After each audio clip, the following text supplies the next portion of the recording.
Melina is such an enigma in Elden Ring, but I think a lot of people overlook her connections to the famous Knight of the Black Knives. Hell, even her connections to the Black Knife Assassins themselves.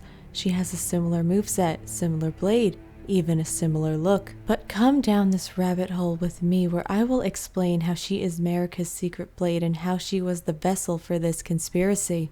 And how this also ties into why she has a purple eye and her connections to Destined Death. Let's look at Melina's moveset. I was a little surprised I was able to summon Melina for a fight since she seems helpless, and I expected her to do some magic but was surprised to see her pull out a dagger. She has a very fluid moveset and does some spinning around, and she also uses some flames with the dagger as well. Now let's look at the Black Knife Assassin moveset. It's controlled, precise, they also do some spinning around, they also have a dagger. The movesets are too similar to not be related, and I don't think FromSoft did this out of sheer laziness. And now let's look at the dagger Melina is using, the Blade of Calling. Dagger given to one set out on a journey to fulfill her duty long ago.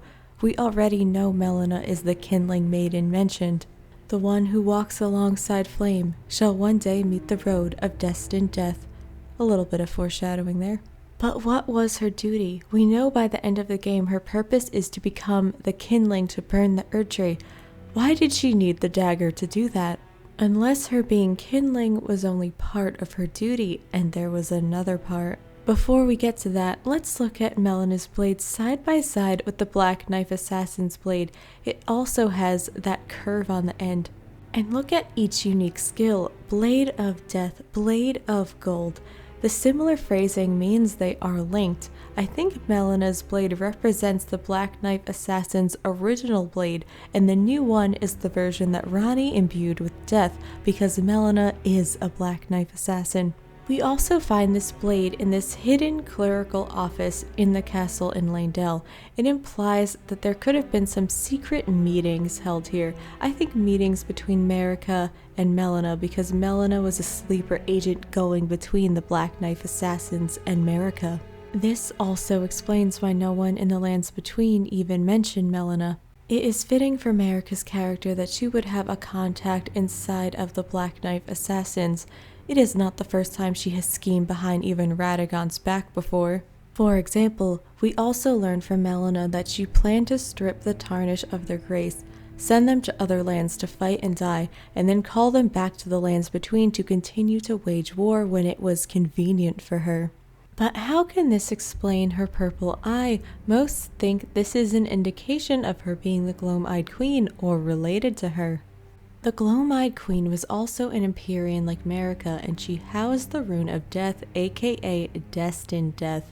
The Gloam-Eyed Queen was also a mother figure to the Godskin Apostles who were known for skinning the gods and wearing them, but she was defeated by Malekith, and then Marika sealed the Rune of Death away and created the Golden Order.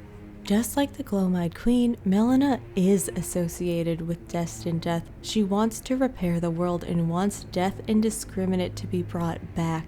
Melina's purple eye is also similar to the beast eye that we get from the beast clergyman who is actually Malekith in disguise. If we look at Melina's face with her eyes closed, her tattoo has 3 prongs. The beast eye also has 3 slits, and when it is turned around like how Reddit user Candy Borscht did it, it seems to fit perfectly. Another related item, the claw mark seal also has 3 claw marks in it, and the black blade has 3 curved ridges on it. So how is all of this not an indicator of her relation to the Gloam-Eyed Queen?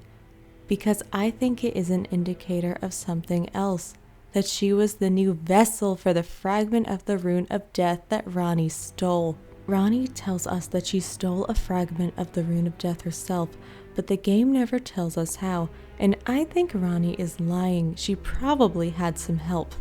I think that like Mesmer, Marika plucked Melina's eye out and put in a fragment of Destined Death, aka the Beast Eye.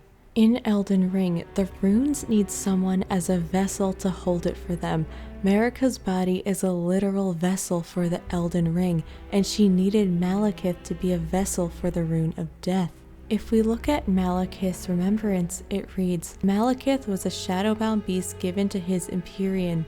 Marika's sole need of her shadow was a vessel to lock away Destined Death. Even then, she betrayed him. And this was the betrayal. She stole a piece of the rune that he was literally made to hide away, and she made someone else a vessel for it to be used later on.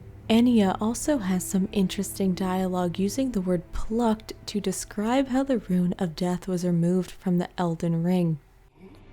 The burning of the Erd tree is the first cardinal sin. And you say you seek the power of the Rune of Death too? The Rune of Death goes by two names. The other is Destined Death. The forbidden shadow plucked from the Golden Order upon its creation. I think the use of the word plucked here is also alluding to Melina's eye being plucked out and replaced with the beast eye. And this could be why we end up in Far Missoula after Melina burns the Erd tree and dies, because the rune fragment seeks to return to its original vessel. It is Radagon's law of regression, all things seek to converge. But there is still a hole in Melina's story. She says she was burned and bodyless, and we don't get an answer to that either. Ranni says she imbued the blades with her fragment of the Rune of Death, but how do runes work in Elden Ring? If we look at Fia's quest, Fia lays with Godwyn's corpse, then she dies after she creates the mending rune of the Death Prince. When the Dung Eater creates his mending rune of the Fell Curse, he also dies. And when Goldmask creates his mending rune of the Perfect Golden Order, he dies as well. In the shadow of the Erdtree trailer, it looks like Marika is stealing the golden threads of life from the corpses and creating her own rune to become a god. But she doesn't have to die because she did something to sacrifice all these corpses instead. So my theory is that to create the Black Blades, Melina needed to be sacrificed so that Ranni could use the power of the fragment of the rune. And since it was Destined Death, she most likely died by black flame, and that is how she was burned and is now bodyless. This also explains why Melina has the older version of the Black Knife Assassin Blade and not the new one, because she died as they were being made. So Melina had to be sacrificed twice. Once to make the black knives, and once to burn the Erdtree. And Marika kind of foreshadows this for us in the beginning with her Sights of Grace. If we cross the Bridge of Sacrifice, it points towards Castle Morn, which is in the Weeping Peninsula. On the side is the Impaler Catacombs, but I don't think Marika is weeping because of Mesmer, since he is on the side like that. She's weeping for someone else. In Castle Morn, there is an abundance of smoldering butterflies. There's a bigger cluster of them here than I have seen anywhere else in game, but if there's a bigger collection of them somewhere else, let me know in the comments. Since Melina is associated with the smoldering butterfly, I think Marika is actually weeping because she had to sacrifice Melina not once but twice. But it is the only way to achieve her ultimate goal of helping Ranni achieve the Age of Stars. And in my next video, I will be exploring her origins as a shaman and how an oddly placed grace reveals her real motivation. Thank you so much for watching. I am really excited to see what you guys think in the comments, and please like and subscribe if you enjoyed it. That will help out my channel a lot. Thanks so much again. Bye bye.